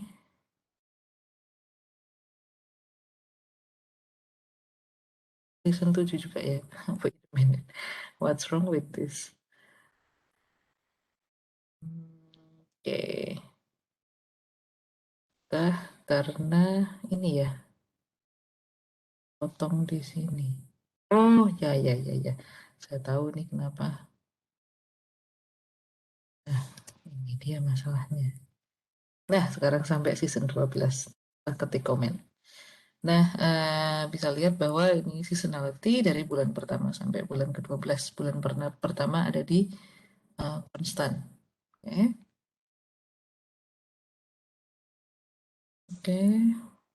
Nah, oke. Berikutnya kita masuk ke subbab serial correlation. Kalau ada pertanyaan lagi silahkan diketik ya di chat. Serial correlation atau autokorelasi itu adalah tadi masalah yang diakibatkan karena adanya korelasi di residual atau error antar waktu. Jadi itu nggak boleh terjadi ya, harusnya itu akan melanggar asumsi klasik ya. Dia akan, jadi Anda ingat di buku ekonometri Anda, model yang bagus itu sifatnya blue, base linear, apa sih? Base linear unbiased estimator, ya kan? Nah, kalau misalnya Anda punya masalah serial correlation atau heteroscedasticity, nah itu nanti model Anda itu tidak blue karena base-nya nanti hilang. Karena model yang best itu adalah model yang efisien. Model yang efisien itu residualnya dia bersifat white noise error. Jadi tidak ada korelasi antar residual. Kemarin kalau di cross section ada korelasi di residual, tapi bukan di bagian yang antar waktu. Di bagian dari residual yang dia itu konstan antar waktu. Jadi residual itu kan composite error ya. Ada bagian yang konstan antar waktu, ada bagian yang berubah antar waktu. Kalau heteroskedasticity itu adalah ada masalah di bagian dari residual yang dia konstan antar waktu. Oke, kalau autokorelasi atau serial correlation itu ada masalah dari residual yang bagiannya itu tidak konstan antar waktu. Oke. Nah, itu berpengaruhnya tadi ya di standar error. Standar error akan berpengaruh di uji hipotesis atau t-test atau f-test. Oke. Mari kita lihat bagaimana kita mengetahui atau mengetes apakah ada serial correlation atau tidak. Oke. Nah, apa yang terjadi kalau misalnya kita tidak memperbaiki atau menyembuhkan serial correlation? Nah, if untreated, serial correlation leads to a number of issue. Reported standard error are invalid, coefficient might be biased, though not necessarily inconsistent. In the presence of lag-dependent variable, OLS estimates are biased and inconsistent. Oh, oke. Nah, jadi kalau misalnya di model Anda nggak ada lag-nya ya, nggak ada lag dependent variable, ya koefisiennya tuh tetap konsisten. Tapi kalau misalnya ada lag dependent variable, nanti koefisiennya itu nggak konsisten. Oke? Nah, if-use ini bisa membantu Anda untuk mendeteksi adanya si serial correlation. Um, kembali ke equation 1, yang ini, oh bukan. Oh, equationnya belum saya save ya tadi. Ya nggak apa-apa. Kita coba bikin equation lagi aja. Buat equation, log M1, log IP, log CPI sama tipil. Ini log M1, log CPI, log apa ya tadi? IP sama tipil. Ya, kita punya persamaan ini saya save sebagai equation. Oke, nah dari equation 13 ini, kita mau lihat pola residualnya. Ini sebenarnya tadi udah kita cek ya. Kita lihat actual fitted value, kita lihat residualnya tok aja. Nah, dia punya pola dalam waktu yang cukup lama positif, waktu yang cukup lama negatif, waktu cukup lama positif, negatif, dan seterusnya. Oke. Another way to visually inspect residual to obtain scatter plot nah jadi salah satu cara lain untuk melihat apakah residual kita itu saling berkorelasi antar waktu, itu kita bisa lihat korelasi antar residual tersebut dengan lag-nya. Oke. Nah, tapi sebelum itu kita harus mengambil dulu residualnya dari hasil estimasi kita. Ya, jadi saya sempat sebutin kemarin bahwa kita itu kadang-kadang butuh residual sebagai seri tersendiri, sebagai variabel sendiri. Untuk apa? Ya salah satunya untuk mengecek permasalahan seperti ini. Untuk mengecek autokorelasi, untuk mengecek heteroskedastisitas, untuk melakukan auxiliary regression. Nah, itu kita butuh residual itu sebagai seri sendiri.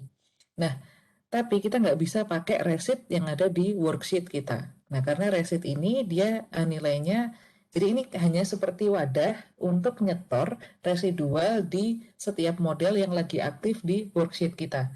Jadi dia nilainya akan berubah terus tergantung dari modelnya. Jadi kalau kita mau meregress menggunakan residual, kita ambil residual seriesnya dari model kita, dari persamaan kita. Caranya klik view, terus ambil sebentar saya lihat di apa sih, oh equation make residual series, oh sorry salah, bukan di view tapi di proc, saya juga lupa kadang-kadang yang jadi di proc ini klik yang make residual series.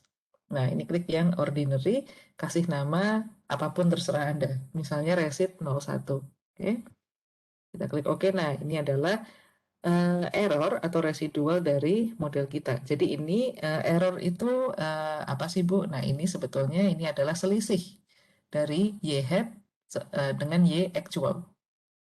Y hat atau fitted value, Y actual atau Y actual value. Oke, ini adalah si residual. Nah, kalau udah itu kita bisa melihat si residual terhadap leg dari residual itu sendiri. Pakai comment show resid IQ1 spasi resid IQ minus 1. Oke,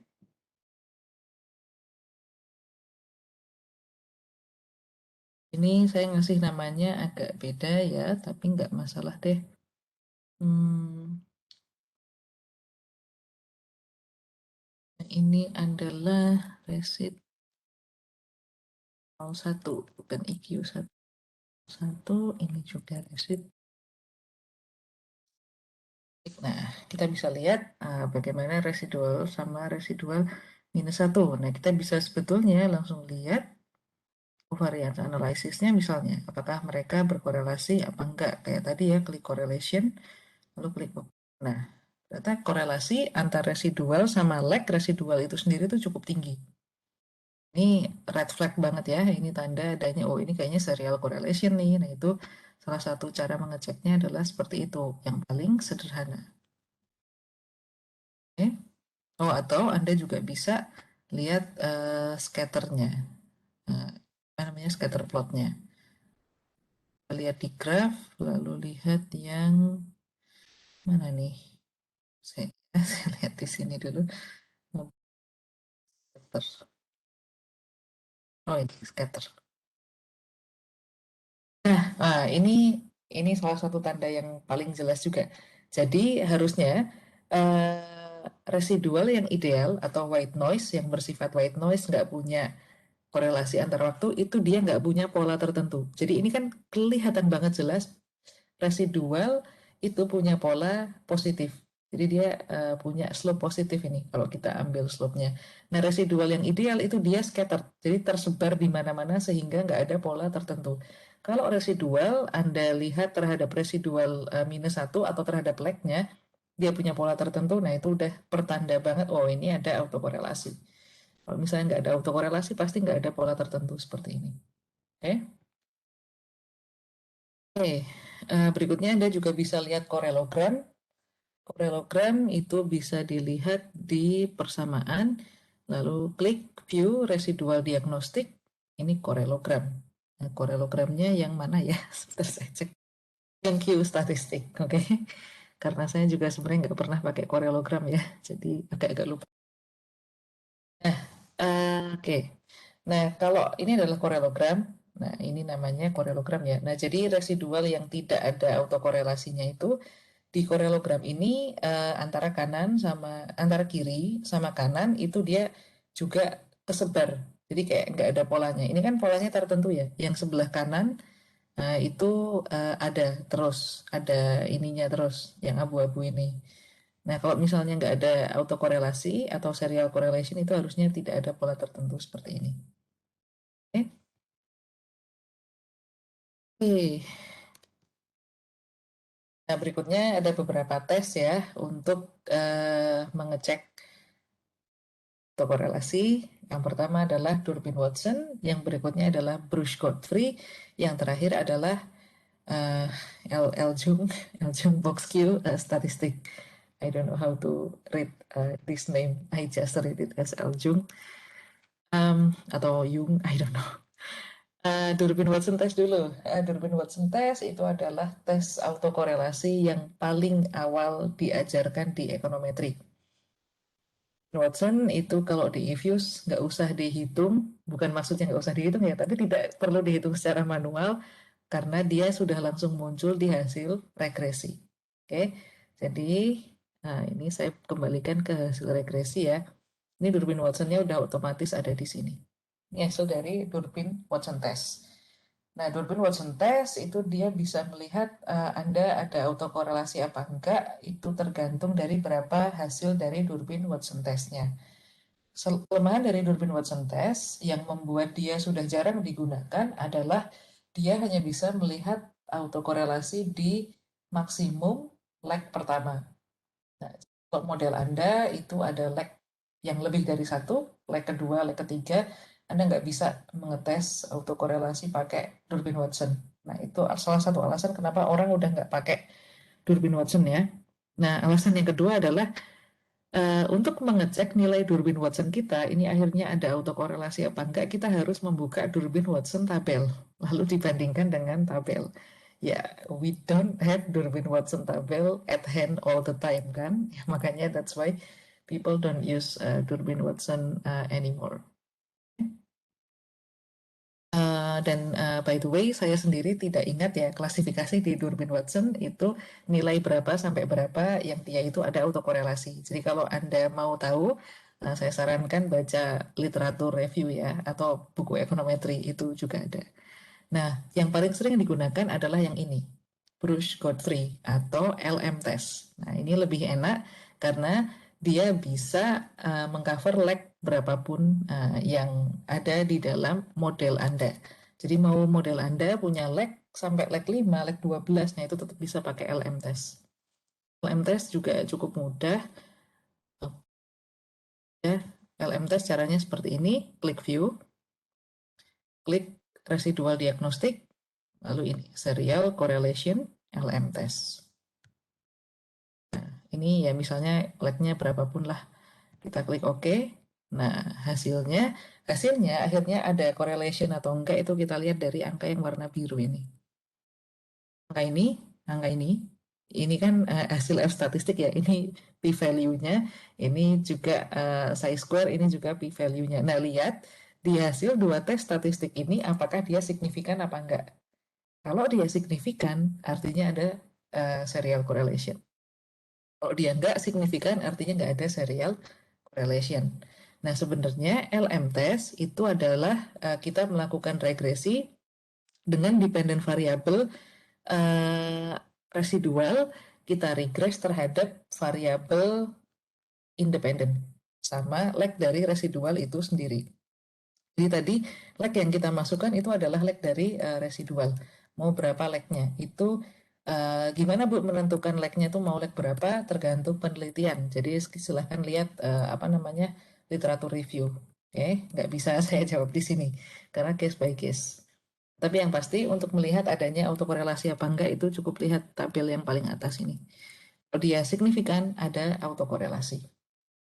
Simpel kan? Itu yang paling enak untuk ngecek adanya autokorelasi atau tidak.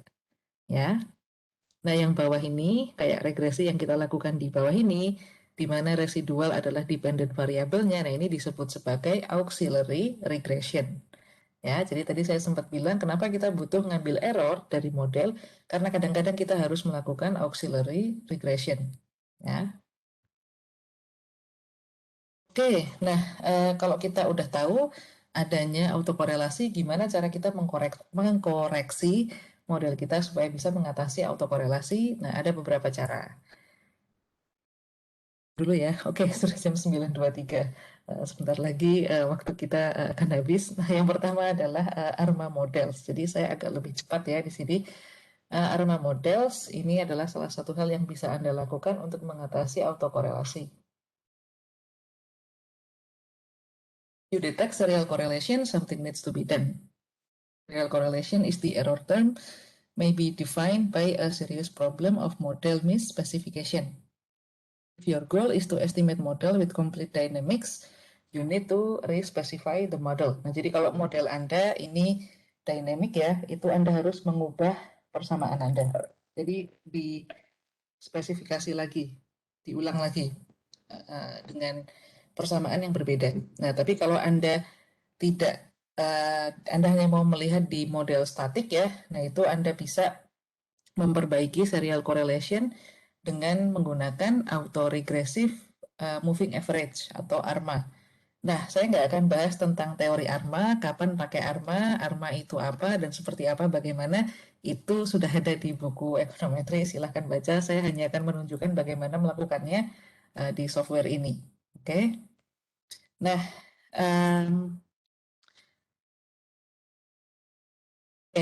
kita udah cek for serial correlation.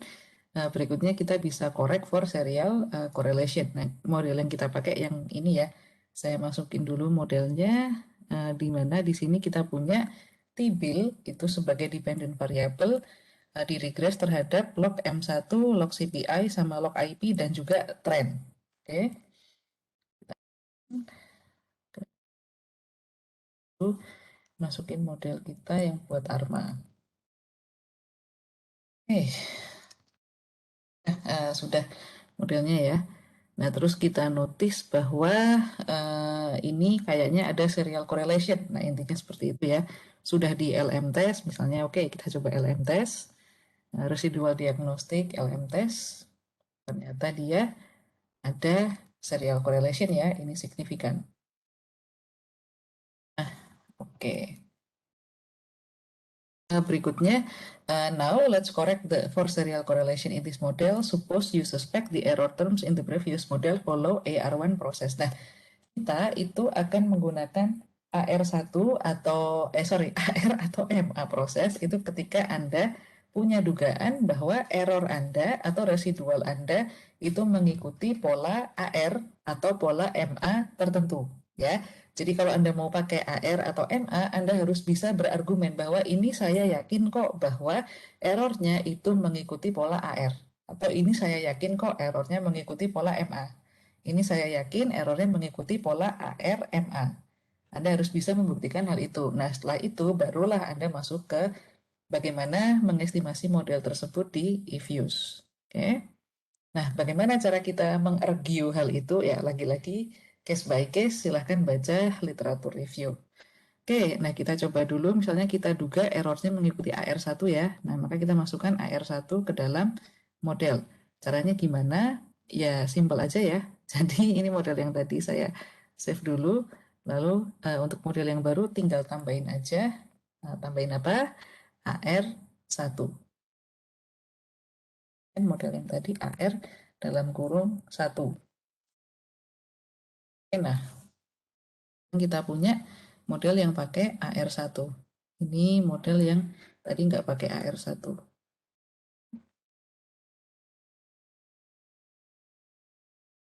R square-nya tadinya 0,7, sekarang udah 0,97 karena kita pakai AR ya.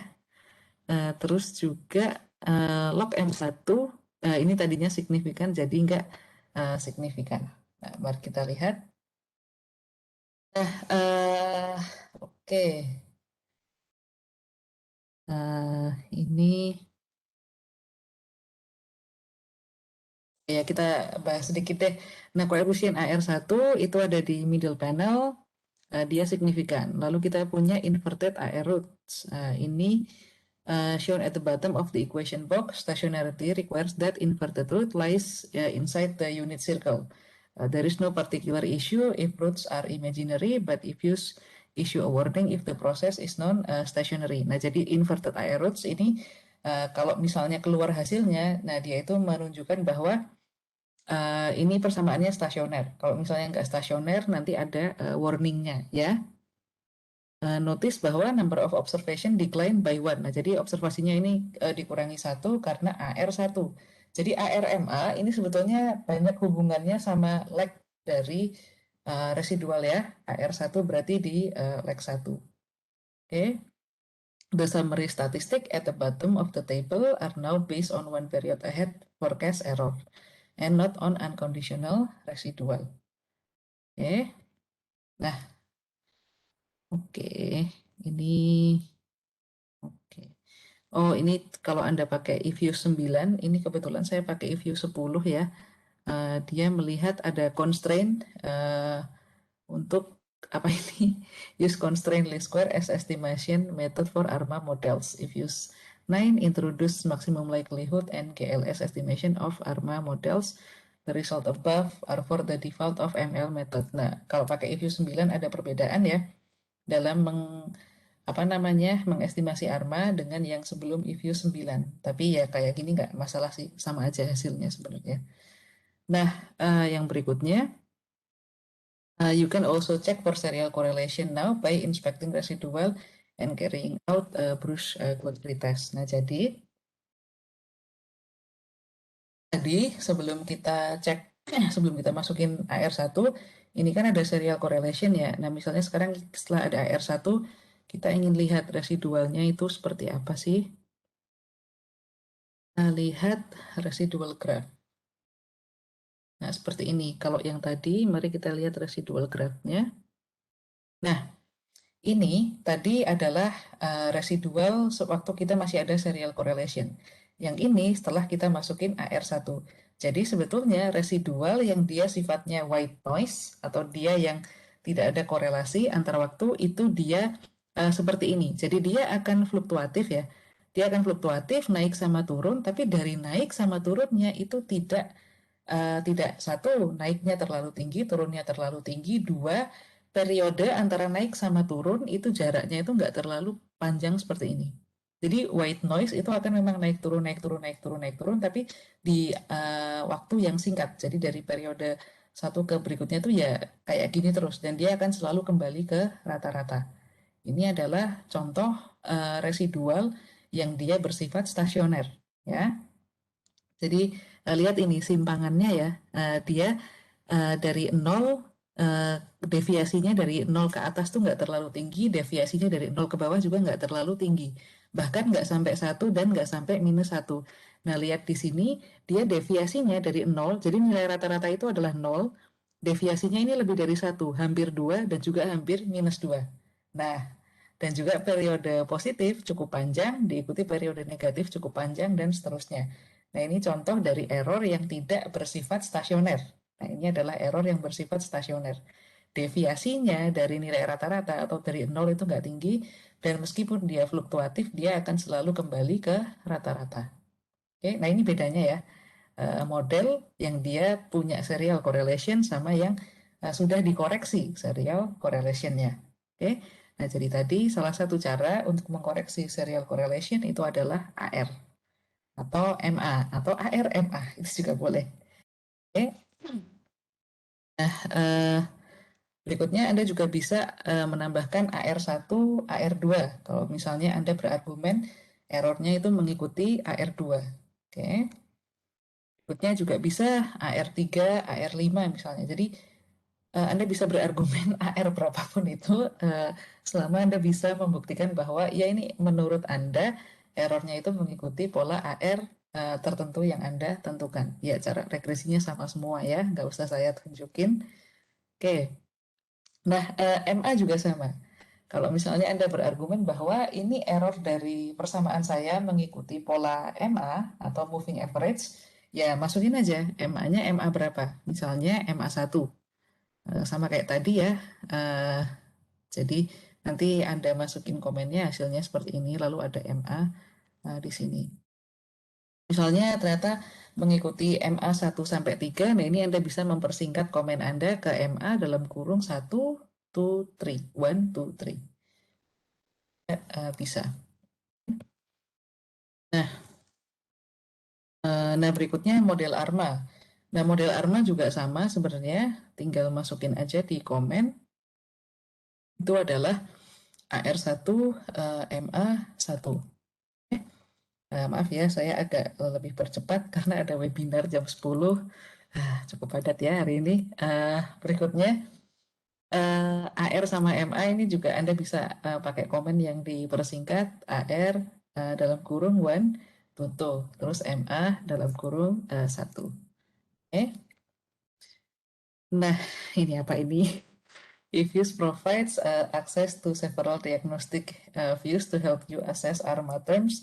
One of the most useful tools is ARMA correlogram. Oke, oke. Ini equation 21 itu yang mana ya? Equation 21 itu yang ini. Nah, mari kita coba equation 21. Yang ini ya berarti. Sebentar, sebentar. Oke, benar yang ini. Equation 21, ini saya close, ini juga saya close. Oke, delete.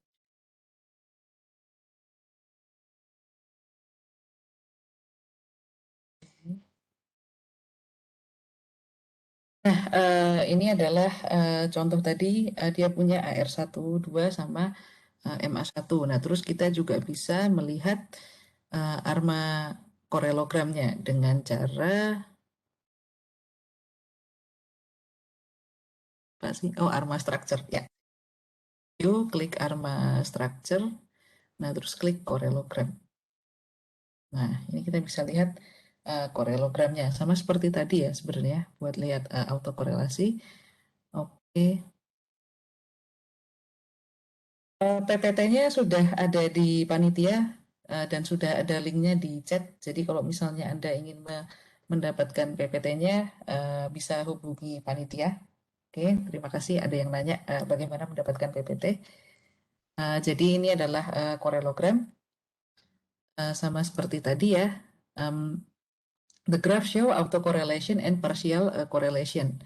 Jadi sama seperti kita melihat korelogram yang tadi. If the model is properly specified, the blue spikes and red line should be close. Nah, jadi kalau misalnya tidak ada masalah dengan modelnya, maka harusnya si biru sama si merah ini harusnya dekat ya. Jadi nggak terpisah, cukup dekat. Oke. Okay. Nah, oke. Nah, itu tadi adalah ARMA. Jadi, ada beberapa cara untuk mengkoreksi serial correlation. Yang pertama adalah model AR. Yang kedua model MA.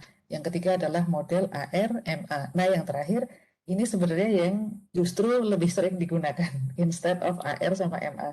Jadi, kelemahan dari model AR, model MA, atau model AR, MA itu adalah kita harus bisa berargumen dulu bahwa error kita itu memang mengikuti pola AR atau MA tertentu dan itu tidak selalu mudah. Oke. Jadi salah satu masalah yang menimbulkan autokorelasi itu adalah kita punya data yang tidak stasioner. Data yang tidak stasioner berarti nanti punya residual yang tidak stasioner.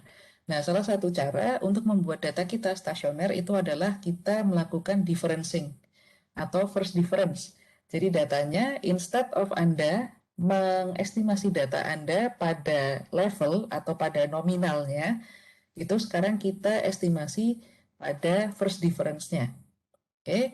Nah, dengan Anda melakukan first difference di data Anda, itu biasanya data Anda akan jadi stasioner. Kalau udah stasioner, biasanya udah nggak ada lagi masalah serial correlation.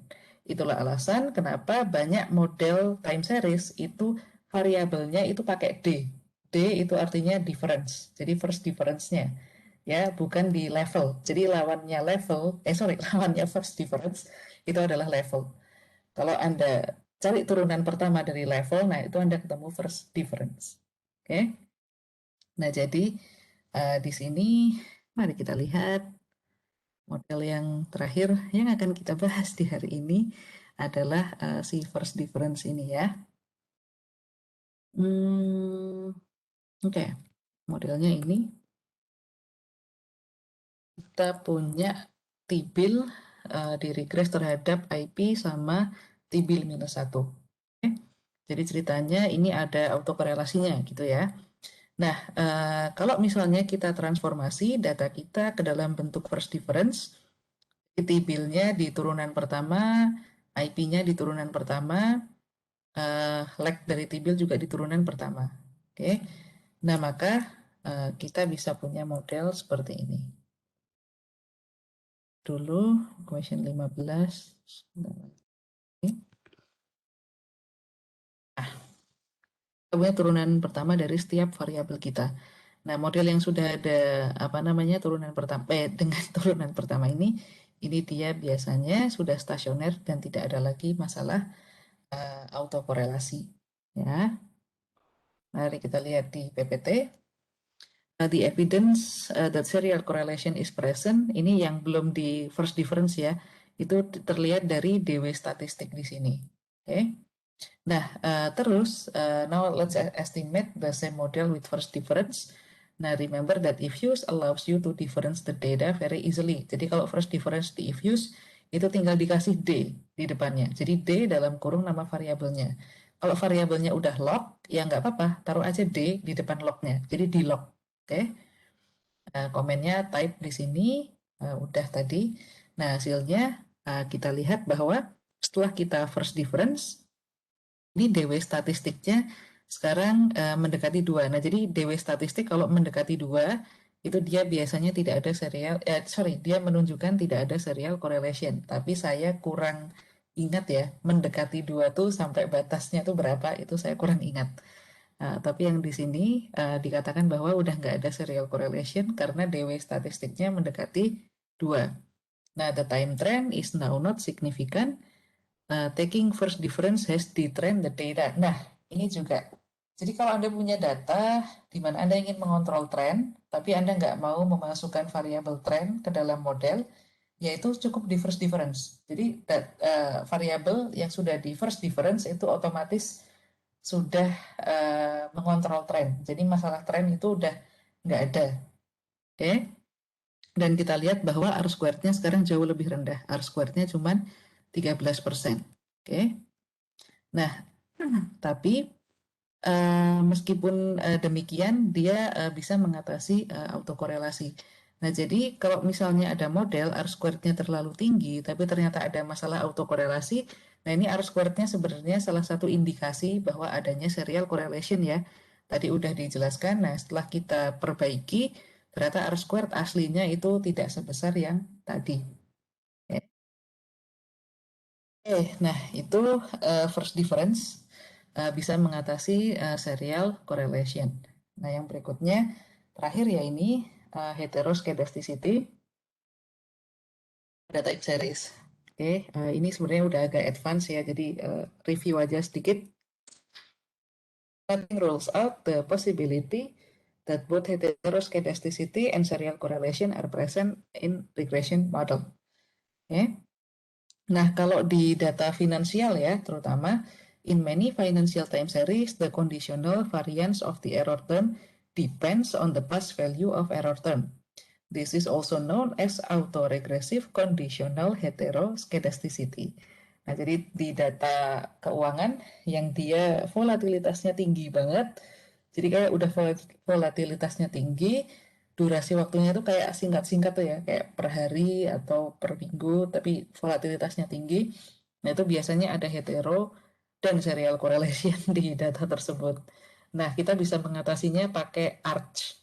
ARCH itu adalah metode autoregressive conditional heteroscedasticity. Nah, di section ini kita mendemonstrasikan beberapa hal. Yang pertama, testing for heteroscedasticity in time series, testing ARCH terms, lalu menyesuaikan standar error kita. Nah, jadi bagaimana mengatasi heteroscedasticity di time series? Nanti pakai HAC standard error. Jadi standar errornya kita transformasi ke HAC standard error. Ini if use bisa langsung otomatis ya, jadi kita nggak usah khawatir bagaimana cara melakukannya. Oke, jadi misalnya ini kita punya model yang terakhir ini. Belum saya tulis modelnya, saya tulis dulu ya. Apa ini? Dia reveal terhadap IP terhadap sama sama tipil -1, tipil 2, dan tipil -3. Oke, nah ini model kita yang terakhir yang akan kita bahas hari ini. Ini saya hapus aja, saya delete aja, tidak perlu lagi. Oke, estimate. Ya, punya model seperti ini. Nah, di sini kita ingin melihat apakah dia mengandung heteroscedasticity misalnya. Nah, caranya adalah seperti biasa ya, kayak kemarin aja view, residual diagnostic, lalu heteroscedasticity test. Ini pilih yang white atau yang arch. Oh ya, pilih yang white. Pilih yang white, lalu Anda klik OK. Oke, nah hasilnya seperti ini. Nah, hasilnya ternyata signifikan. Jadi kalau Anda tes hetero atau tes autokorelasi, itu lihat tabel yang paling atas. Kalau Anda tes hetero, kalau ini signifikan berarti ada hetero. Kalau Anda tes autokorelasi, yang atas ini signifikan berarti ada autokorelasi. Ya. Nah, ternyata ada autokorelasi. Nah, terus ini um, Anda juga bisa melakukan tes hetero itu pakai yang arch. Itu kan tadi saya pakai yang white. Anda juga bisa pakai yang arch. Yang arch ternyata juga dia signifikan. Nah, jadi biasanya tes hetero itu boleh pakai yang manapun ya. Dan kalau emang ada hetero itu pakai tes yang manapun tuh pasti hasilnya sama. Ya.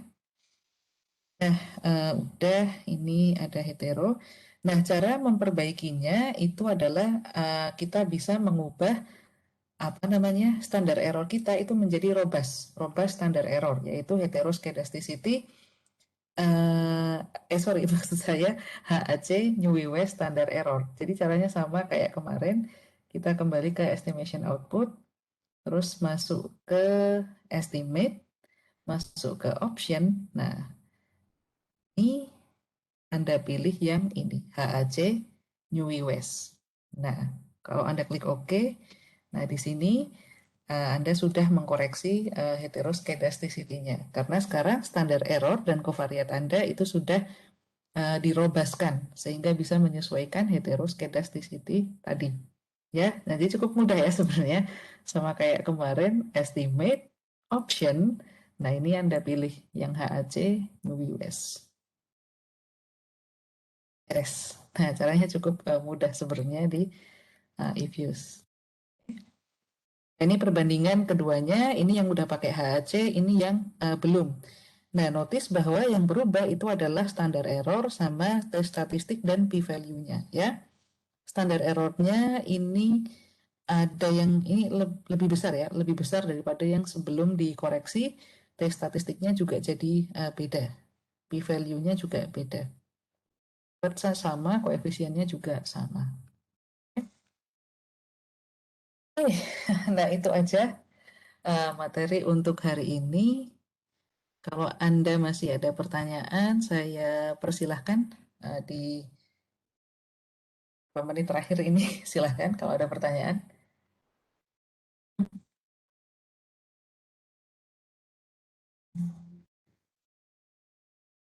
Oh, ada yang oke, baiklah. Ada beberapa pertanyaan, saya bacakan ya. Yang pertama, ada pertanyaan, apakah eViews bisa menampilkan regresi time series berdasarkan model yang bervariasi? Misal model 1 regresi variabel utama terhadap model 2 regresi variabel kontrol terhadap variabel independen dan seterusnya. Bisa. Nah, jadi eViews itu Anda bisa menampilkan sebanyak apapun model regresi yang Anda inginkan. Ini sudah saya sampaikan sebelumnya ya. Jadi kalau kita melakukan estimasi itu memang kita akan punya banyak model. Oke, nah jadi ini aja misalnya di training kita hari ini baru juga sehari kita udah punya 16 equation di sini. Ya. Jadi kayak wah banyak banget nih equationnya. Nah, um, Reviews ini bisa memuat sebanyak apapun equation yang ingin Anda lakukan. Dan cara untuk menyimpan equation saya sudah sampaikan supaya semuanya bisa ditampilkan di hasil penelitian Anda. Itu kemarin saya sampaikan Anda bisa menggunakan freeze. Nah, kalau Anda pakai freeze, ini bisa yang ini nggak akan berubah lagi. Jadi kalau misalnya kita cuman buka equationnya aja, kayak ini misalnya equationnya, ini kalau kita utak-utik di di estimationnya, misalnya kita ganti metodenya, kita ganti variabelnya, itu nanti hasilnya juga ini akan ikut berubah. Misalnya ya, ini saya hapus satu variabel, nah ini dia akan berubah. Oke, nah terus kita ulang tadi variabel yang sebelumnya mana, apa namanya persamaan yang sebelumnya mana, nah itulah gunanya. Setiap Anda selesai satu persamaan langsung di freeze. Kalau di freeze, ini nggak akan berubah lagi dan ini akan tersimpan sebagai file baru yang dia formatnya adalah table. Oke, ya, jadi ini table 01. Ini akan tetap terus seperti ini. Nah, jadi ini cara Anda mengetrack. Tadi saya udah melakukan estimasi apa aja. Jadi saran saya semua estimasi yang Anda lakukan itu begitu selesai langsung disimpan di table. Beri nama sesuai dengan apa yang Anda inginkan.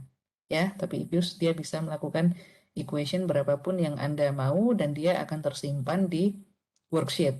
Nah, begitu juga setelah melakukan equation, ini sebaiknya disimpan dengan cara klik name. Klik name, nah ini misalnya equation 01, dia tersimpan di worksheet sebagai equation. Kalau yang freeze, dia tersimpan sebagai table. Jadi ini yang bisa tampilkan di penelitian di paper Anda seperti itu. Oke, nah yang berikutnya ada minta referensi buku statistik. Uh, Referensi buku statistik yang bagus, apa ya, kalau selama ini saya ngajar itu pakai bukunya Lin.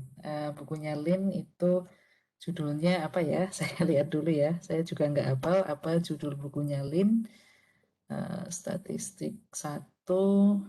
Hmm, oh, oh, nggak ada judul bukunya ya di sini malahan. Um, oke, oke. Saya lupa sih. Saya lupa judul bukunya Lin apa. Tapi kalau buku ekonometri, saya bisa kasih saran yang bagus menurut saya sudah paling oke. Itu judulnya adalah Introductory Econometrics yang ditulis sama Woolrich. Saya juga belajar pakai ini. Uh, Menurut saya sih itu paling oke ya. Judulnya saya tulis di chat.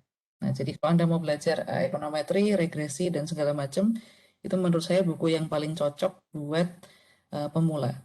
Oke, Introductory Econometrics, A Modern Approach by Jeffrey M. Woolrich. Nah, kalau yang ini dia, Lean Statistical Technique and Business in Economics. Buku yang dipakai di S1 sebenarnya, dan menurut saya sih sudah cukup baik ya. Statistik yang saya pakai. Ramachandran. Sorry.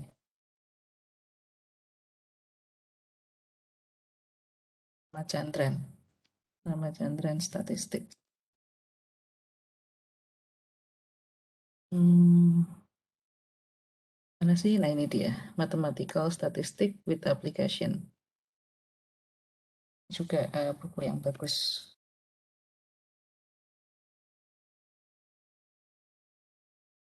Nah itu buku yang selama ini saya pakai untuk mengajar statistik dan ekonometri.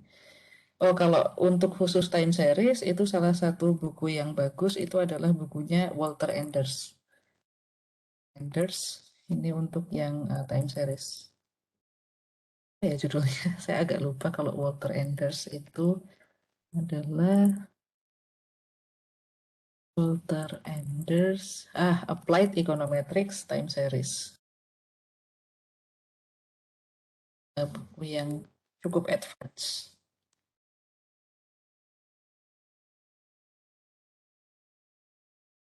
Sudah saya ketik di chat ya. Oke, apakah ada pertanyaan lain lagi?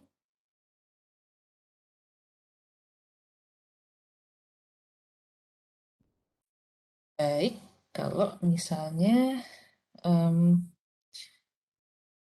nggak ada, maka saya akhiri dulu ya sesi kali ini. Kita ketemu lagi minggu depan di sesi yang terakhir. Kita akan belajar forecasting sedikit-sedikit ya. Yang basic aja kok, nggak terlalu berat besok.